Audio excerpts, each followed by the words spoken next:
वर्षक 12 मास 6 ऋतु एही ऋतु चक्र को नहीं धरा पृष्ठ रे चली जीवन चक्र आउ जीवन बंचिबा पई आवश्यक होइथाए खाद्य एवं जल। एही खाद्य को मनुष्य चाष कार्य माध्यम रे उत्पादन करिथाए। आपण निश्चय जानिथिबे चाष काम ऋतु चक्र को नहीं होइथाए, किंतु दिन को दिन बिगिड़बारे लागिछि परिवेश संतुलन, जहा फल रे सठिक समय रे सठिक ऋतु अनुभव हेउ नाही। वर्तमान श्रावण मासरे सकाळ 10टा बाजिले घरु बाहरी पाउनाहांती लोके। एभली अदिनिया प्रचंड खरा सांगकु गुळुगुळी चलित वर्ष चाष कार्य को मध्य प्रभावित करिछि। एही समय रे धारा श्रावण लागि रही वर्षा हेबा कथा, किंतु एही श्रावण मासरे अस्तरंग एवं काकटपुर अंचल रे मात्र 26% वर्षा होइतिबा रेकर्ड करा जायछि, जहा चाष कार्य पई एक संकट परिस्थिति सृष्टि करिछि। श्रावण मासरे नियंटिया वर्षा फल रे आकाश को अनाई रहिछि चासी। आज्ञा चाष अवस्था बहुत सांघातिक। जितेबाला आम तली पकईलु वर्षा है तली फली सब बुड़ा बुड़ी बुड़ी देला, पानी बोहिकी तली की सब सुखासुखी कलु।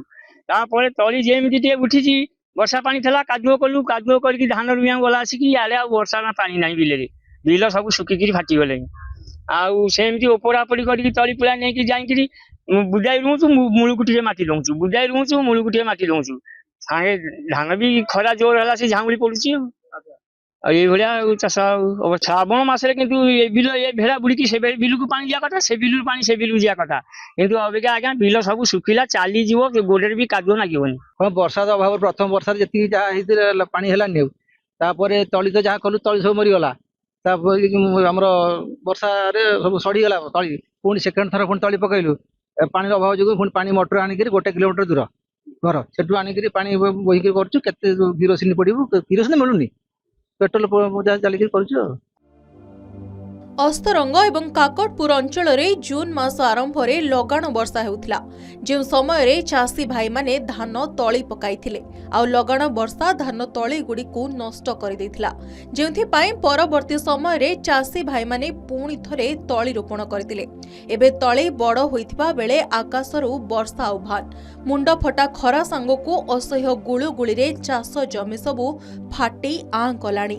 एबे श्रावण मास सरीबाकू बसिथिबा बेले प्राय 25% जमी रे चाष कार्य आरंभ होइछि। तासे तो तास वर्षा नहले लक्षे बहन धान तुटी आ वर्षा तो एपकार ना अपाड़क है आ किरासिनी मोटर पकईकि किरासिनी मिलूनी बजार किरासिनी बर्तमान 100 टका ना 150 टका ना आनिक बर्तमान मोटर पकईकि तली फली एमती उपाड़ू खाल बिल देखिए बर्तमान पोतुचु। वर्षा ना बर्तमान आत्महत्या कर मरबू आ कौन करूँ उपाय कौन अच्छे। जो तली पड़ा से वर्षा जोर है सब तली सब बुड़ीगला नष्ट गला तली। जमी पुणी तली फली पकईले जो रुआ आरंभ है कादो ओला करगले कादो फादो कला बेलू सब पानी सुखिलानी रोई होनी। खरा तो हूँ जोर गहिर को जाई होनी एमतिया कथा। एबे 75 भाग चाष सरिया कथा किंतु सरी पारनी। एबे 20-25% भितर चाष। अस्तरंग एवं काकटपुर अंचल रे नियंटिया वर्षा सांगकू केनाल रे पानी नथिबारु चासी माने चाष नकरी मुंडरे हाथ देई बसिछंती। केतक चासी भाई निज खेत रे बोरवेल जोगे उठा जलसेचन कराई निज चाष जमी रे पानी मडाउथबा देखिबाको मिलिछि। चलित वर्ष नियंटिया वर्षा चासी भाईको चाष को एक प्रकार प्रभावित करिथिबा बेले आगकू वर्षा नहेले अस्तरंग एवं काकटपुर अंचलर समस्त चाष उजुड़ी जिवो बोली कहिछंती चासी माने। काकटपुर लोकनाथ स्वाईं को रिपोर्ट, के न्यूज ओडिशा।